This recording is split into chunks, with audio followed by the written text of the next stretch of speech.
Assalamualaikum warahmatullahi wabarakatuh. Selamat malam, selamat berjumpa lagi di Serbuk Senin Berbuku bersama saya Ribu Tawadi di sini di FM 91,2 Radio Kota Batik News Interaktif Solutif. Nah, gimana kabar Anda malam hari ini? Ya, semoga aja kabarnya baik-baik saja dan kabarnya sehat selalu dan bahagia selamanya. Yes, ya. Oh dong, harus bahagia karena apapun itu ya. Aktivitas apapun yang Anda jalankan, kalau perasaan sedang tidak bahagia, pasti deh kacau. Pasti deh hasilnya juga nggak maksimal. Ya nggak? Saya mau sapa siapa ya? Ya nggak Mas Seno. Yang ada di depan Radio Kota Batik. Buka nggak sih warungnya? Iya, siap ya. Kalau ada serbuk itu, Anda siap menyimak pembacaan buku. Jangan bosan pokoknya. Di serbuk ini pasti banyak pengetahuan yang bisa Anda peroleh. Kenapa? Karena saya bawakan buku untuk Anda. Nah, masih dengan buku yang sama, judulnya Takdir Riwayat Pangeran Diponegoro. 1785 sampai 1855. Karya dari Peter Carey. Yes. Minggu lalu kita sudah menyelesaikan satu bab. Bab ke-7. Ada yang masih ingat? Nah, ini kayak ujiannya, kayak ulangan harian dulu ya. Ada yang masih ingat? Bab 7 itu ngomongin tentang apa? Ada yang ingat? Ayo, ayo, ayo. Aduh, kalau ada yang ingat, tolong WA ya. Kasih komentar di 0855420912. Kalau lupa, ya nggak apa-apa sih. Baik, kita malam hari ini akan masuk ke bab ke-8 ya. Yang diberi judul oleh Peter Carey, Kembalinya Pemerintahan Belanda dan Pemiskinan Kaum Tani Jawa antara tahun 1816 sampai 1822. Ya, ini sebelum pecah perang Diponegoro ya, atau perang Jawa. Nah, apa ya? Wah, ini kayaknya konfliknya makin rame nih. Nah, kayak apa Peter Carey mencoba meneropong peristiwa ini? Nah, kita simak bersama di Serbuk Senin Berbuku. Nah, langsung saja kita masuk ke bagian pertama, masalah yang mustahil teratasi. Diberi judul kecil seperti itu oleh Peter Carey ya. Ya, penyerahan kembali tanah Jawa oleh Inggris kepada pemerintah Belanda yang kembali berkuasa pada tanggal 19 Agustus 1816 merupakan awal dari fase sejarah yang membawa masalah yang mustahil dapat diatasi, yakni bagaimana mendamaikan liberalisme ekonomi dengan kepentingan lokal. Nah, ini nih kayaknya bakal seru nih. Ya, kita tahu yang namanya liberalisme ekonomi, tentu ini akan banyak mengeruk keuntungan gitu ya, tanpa memerhatikan bagaimana nasib buruh, tani, dan lain sebagainya. Nah, baik, lanjut lagi deh.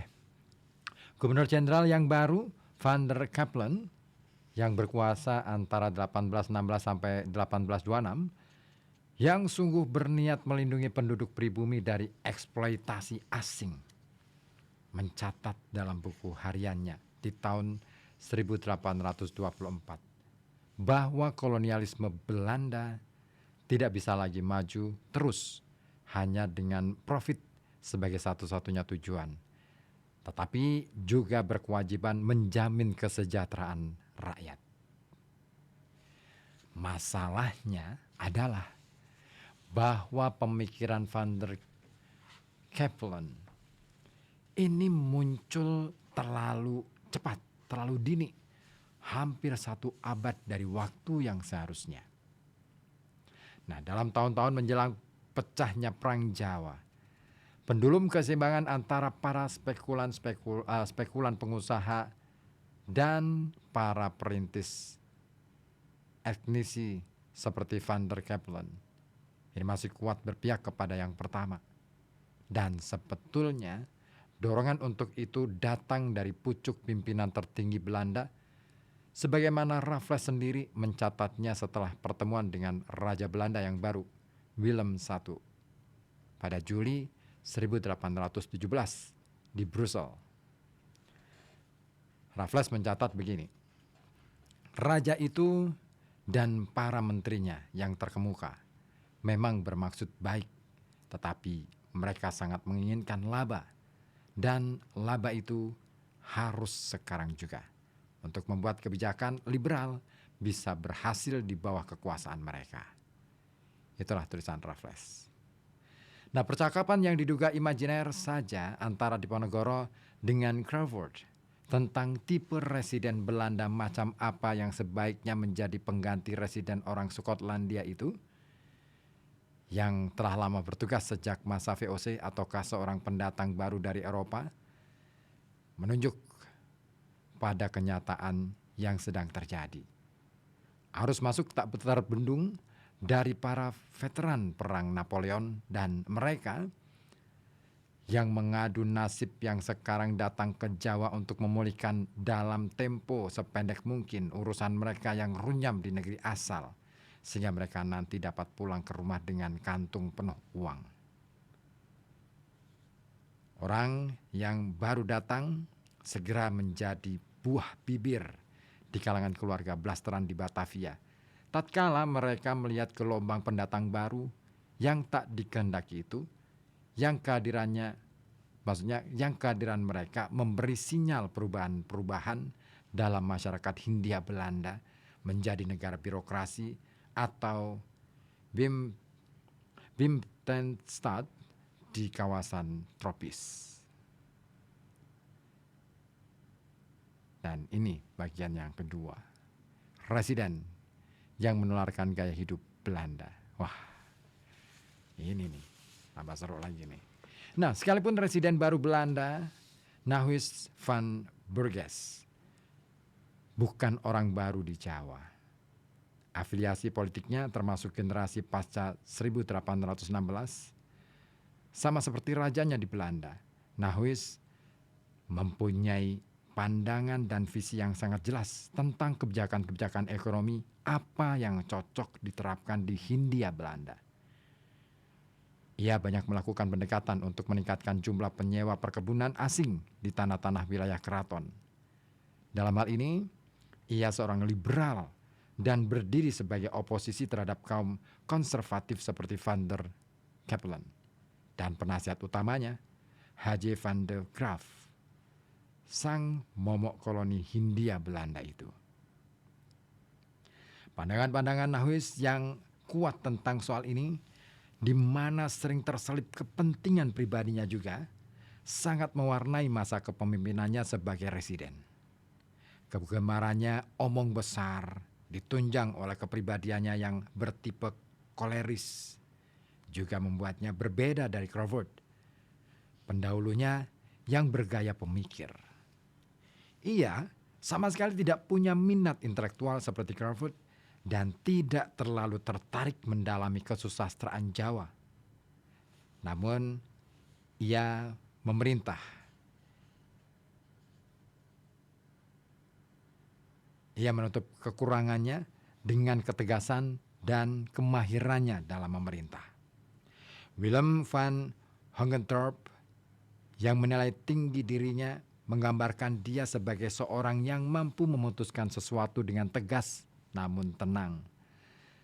Seorang yang berorientasi pada tindakan dan ambisi.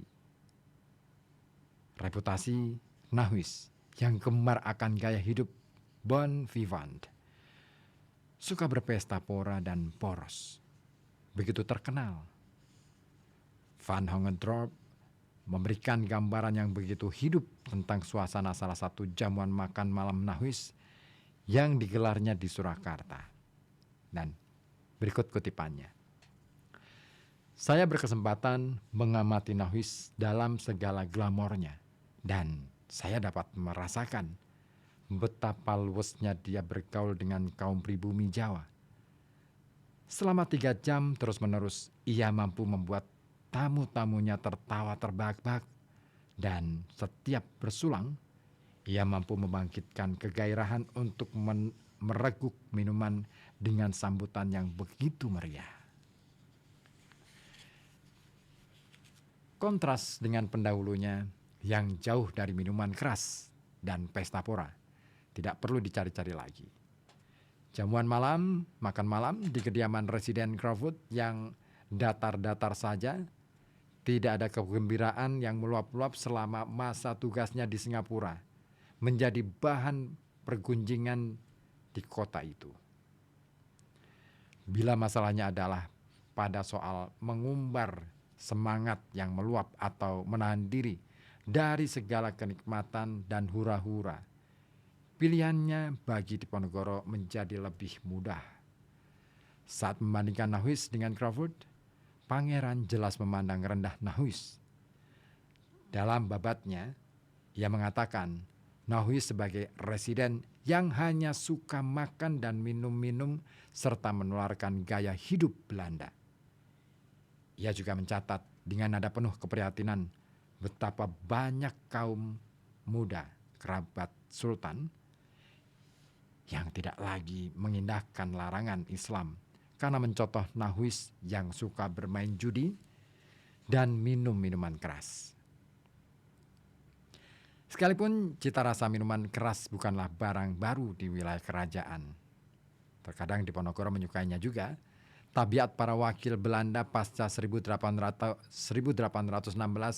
sungguh sangat merisaukan baik Residen Surakarta, Rix van Brand, dan penerjemah resminya Johannes Wilhelmus Winter.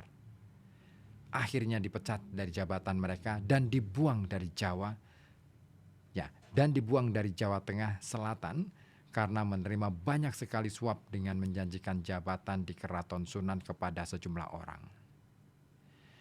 Kalaupun tidak terlibat kasus korupsi, perilaku sosial para pejabat Belanda itu pun jauh dari yang diharapkan. Dalam acara makan malam di Surakarta, Nahwis bisa saja membuat tamu-tamunya tertawa gembira. Tetapi apakah memang ini yang sesungguhnya diharapkan orang-orang Jawa pribumi kelas atas dalam pergaulan sosial mereka dengan orang Eropa? Van Hogendorp tidak merasa yakin. Dan dia mencatat, mereka melihat kita minum-minum setiap hari, tertawa terbahak-bahak tanpa malu-malu, dan minta agar percakapan kita yang setiap katanya hanyalah omong besar belaka. Diterjemahkan untuk mereka. Kita telah mempermainkan para pangeran seperti rombongan anak-anak manja. Selain itu, perilaku seks para pejabat senior Belanda juga mengejutkan orang Jawa. Diponegoro mengomentari dengan rasa heran gejala Minej atau Trois dalam Karesidenan Yogyakarta pasca 1816. Di sana, residen baru dan wakilnya yang orang Eurasia, RCN de Abo, tampaknya meniduri secara bergantian perempuan yang sama, yaitu istri de Abo, Anna Louisa binti van den Berg, yang kemudian dinikahi Nahwis.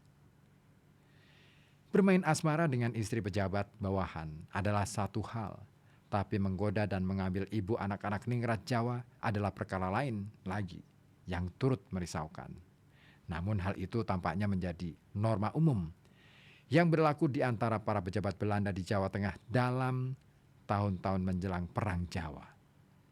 Dalam kata-kata Van Hogendorp, rasa benci dan terhina yang dirasakan oleh orang Jawa atas perlakuan orang-orang Eropa pada tahun-tahun ini sudah pasti makin terpacu oleh apa yang dilakukan para pejabat resmi, senior dan junior terhadap kaum perempuan keturunan ningrat pribumi.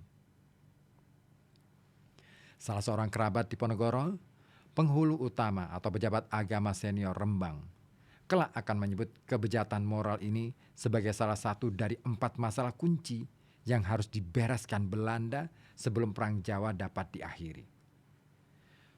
Van Hogendorp menambahkan bahwa semua orang Jawa tahu apa yang terjadi di Keraton Yogyakarta tak boleh sampai tercium keluar tembok, dan memang inilah yang menyurut kemarahan Diponegoro begitu ia mengetahuinya. Karya terbaru tentang gender, seksualitas, dan ras oleh pengarang feminis seperti Anne Stoller mengatakan bahwa kekuasaan seksual mendasar perannya dalam cara kerja politik penjajahan dalam masa jaya kolonialisme. Elit Jawa mungkin akan mempersepsikan eksploitasi seks atas kaum Hawa mereka oleh orang-orang Eropa yang berkuasa sebagai sisi lain dari penghinaan atas status kolonial mereka yang baru.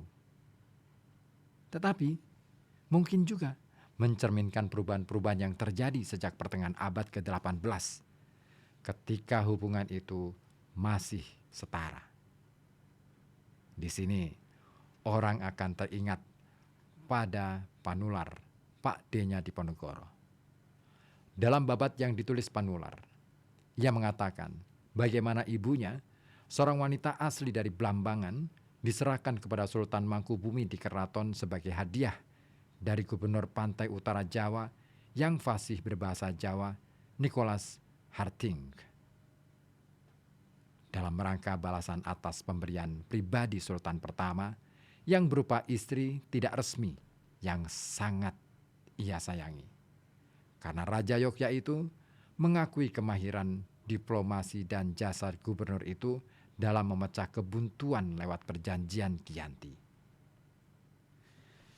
Apapun yang mungkin dibayangkan orang tentang perempuan sebagai bidak-bidak catur dalam sebuah sistem pertukaran yang canggih di antara para pria penguasa di abad ke-18. Sekurang-kurangnya, dalam kasus ini tetap ada rasa saling hormat di antara Mangkubumi dan Gubernur Semarang. Dalam tahun-tahun menjelang Perang Jawa, tidak ada lagi perasaan semacam itu. Hubungan orang Eropa dan Jawa sekarang sudah lebih bersifat eksploitatif, menjarah harta benda keraton dan membawa pergi perpustakaannya di zaman Inggris, sekarang mendapatkan tambahannya yang selaras, penjarahan tubuh-tubuh putri-putri Raden Ayu Keraton. Dan bagaimana kelanjutannya? Oke, saya tunggu dulu komentar-komentar dari Anda di 08554200912. Ada yang bergabung di 08554200912. Ada Pak Abbas di Comal. Assalamualaikum, pulang dari masjid langsung nyimak serbuk kuliah sejarah gratis katanya. Terima kasih Pak Abbas ya. Kemudian Mas Takim di Abu Kembang. Waalaikumsalam katanya. Selamat malam juga. Alhamdulillah kabar sehat Mas. Semangat baca bukunya Mas. Tak monitor. Riwayat Sultan Hamengkubuwono III yang cuma sekejap menikahnya lagi Pangeran Diponegoro dan dengan putri Raden Ronggo kalau tidak salah. Oh ini ya merespon yang tadi pertanyaan saya yang bab 7 itu. Oke, keren. Mas Takim ingatannya tajam, keren. Jempolan deh. Nah, oke, ditunggu juga komentar-komentar lain di sini di 08554200912. Pokoknya sampai jam 9 malam saya masih menunggu komentar-komentar dari Anda sebelum saya lanjutkan lagi bagian berikutnya. Diberi judul Perubahan Nahwis dan Isolasi Politik Diponegoro. Nah, gimana ceritanya dan seperti apa rasanya Pangeran Diponegoro ya, emosi atau perasaan yang dirasakan oleh Pangeran Diponegoro ketika mendapatkan perlakuan diisolasi tersebut. Nah, simak terus di sini hanya di FM 91,2 Radio Kota Batik News Interaktif Solutif. Hanya ada serbuk Senin berbuku.